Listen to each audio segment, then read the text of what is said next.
Hello मेरे प्यारे साथियों, आप सबों का एक बार फिर इस चैनल पर स्वागत है। पिछले वीडियो में हमने संविधान सभा के गठन की प्रक्रिया को जाना था और समझा था। आज के इस वीडियो में हम लोग मुस्लिम लीग के द्वारा किए गए पहल सीधी कार्यवाही को समझने का प्रयास करेंगे। इस घटना को भारतीय इतिहास में एक काले धब्बे के रूप में लिया है, क्योंकि इस घटना ने कहीं न कहीं भारत विभाजन को एक प्रत्यक्ष रास्ता प्रदान किया। तो फिर आइए सीधी कार्यवाही के कारणों को सबसे पहले समझने का प्रयास करें। चूंकि कांग्रेस ने कैबिनेट मिशन की योजना को स्वीकार कर ली थी और पृथक मुस्लिम राष्ट्र की मांग को आधार बनाकर मुस्लिम लीग ने इसको ठुकरा दिया था। यही कारण था कि वायसराय ने पंडित जवाहरलाल नेहरू को अंतरिम सरकार बनाने के लिए 12 अगस्त 1946 को निमंत्रण भेजा। एक बेहतरीन मौका समझकर नेहरू जी ने इस निमंत्रण को स्वीकार कर लिया। जिन्ना के नेतृत्व में मुस्लिम लीग ने इस निमंत्रण का विरोध करने का निर्णय लिया और प्रत्यक्ष कार्यवाही की धमकी दे दी। 16 अगस्त 1946 को मुस्लिम लीग ने प्रत्यक्ष कार्यवाही दिवस मनाया। बड़े दुर्भाग्य की बात है कि इसके बाद जो होने वाला था उसका एहसास मुस्लिम लीग को भी नहीं था। यूं कहें पूरे हिंदुस्तान को नहीं पता था कि इस सीधी कार्यवाही के बाद क्या होने वाला है। इस कार्यवाही के परिणाम स्वरूप हुए सांप्रदायिक दंगों ने पूरे भारतीय परिदृश्य को बदल डाला। दंगों का आरंभ कलकत्ता में 16 अगस्त को हुआ, जो 1 सितंबर को बंबई को प्रभावित करते हुए पूर्वी बंगाल के नोआखली, बिहार, संयुक्त प्रांत के गढ़मुक्तेश्वर तक फैल गया था। मार्च 1947 से इसने पंजाब को अपने प्रभाव में लेना शुरू किया और बहुत जल्द इसने पूरे पंजाब को प्रभावित कर डाला।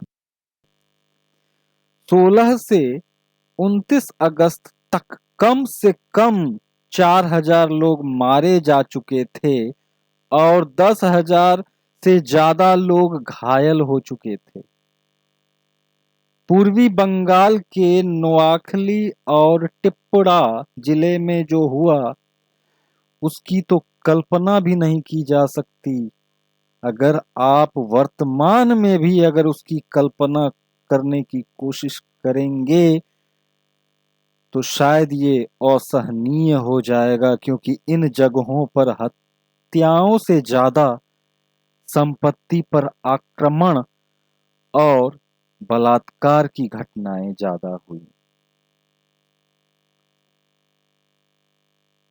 बिहार में नोआखली की उपरोक्त घटनाओं के विरोध में हिंदुओं ने मुसलमानों का सामूहिक रूप से विरोध कर दिया। परिणाम स्पष्ट था, दंगे होने वाले थे, हुए भी। और ये दंगे कहीं न कहीं नोआखली से बहुत अधिक विभत्स साबित हुए। बिहार के बाद गढ़मुक्तेश्वर की बारी थी।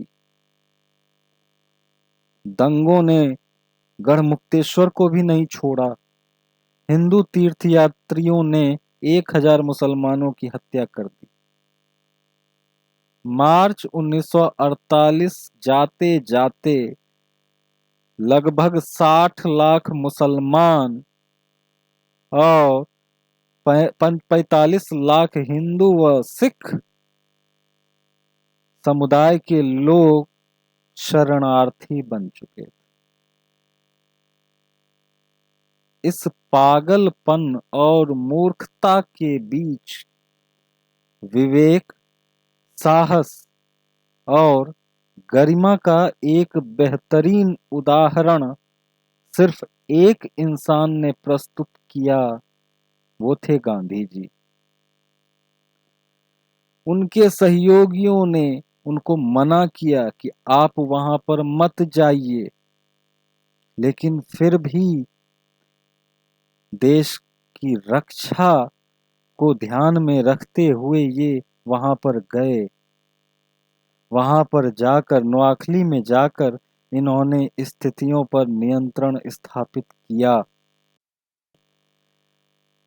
यही वो घटना थी जिसके बाद माउंटबेटन, जो कि तत्कालीन वायसराय थे, ने गांधी जी को वन मैन बाउंड्री फोर्स की उपाधि से नवाजा और कहा, गर्व से कहा, जो काम हजारों हथियारबंद सिपाही नहीं कर सके, वो गांधी जी ने कर दिखाया।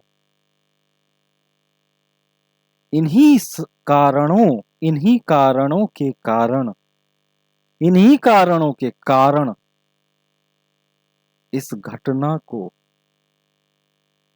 भारतीय इतिहास में एक काले धब्बे का तमगा दिया गया है।